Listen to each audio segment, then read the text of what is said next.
Hey my beautiful people, Ryan Hamer here again. Today in this video, we are going to be talking about when you contact a collection agency. Here's a tip that I picked up the other day. When you contact a collection agency, what you want to do is you give them an alternate number.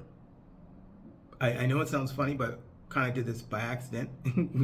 I was helping out a client and contacted the collection agency, and I called, and we called three-way, and I was doing the negotiating and called from my number.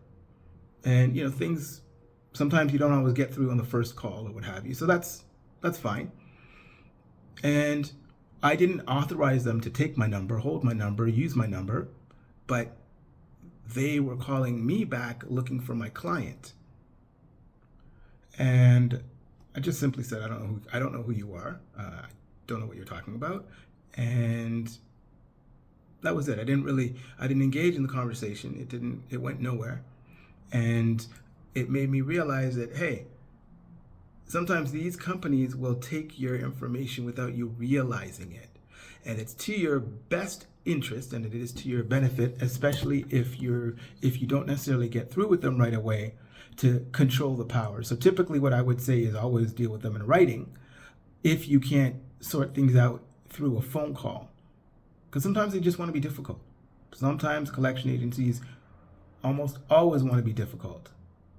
They'll either be rude, or they will say that they can't do things, or they don't want to do things, and they don't want to be flexible. Because all they care about is really getting their money.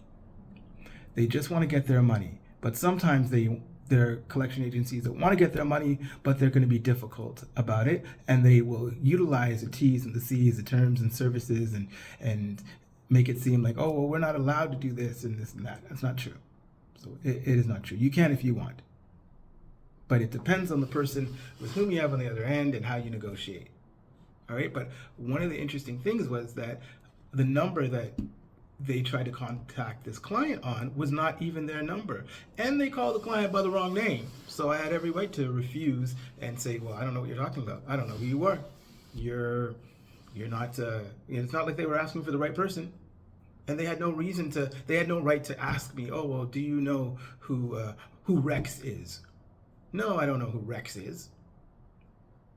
And they're divulging information too, saying, well, Rex contacted me. Well, no, you can't do that. You can't say Rex contacted you, because now you're releasing information, confidential information, to a stranger. I could totally get them on that. But anyhow, I digress.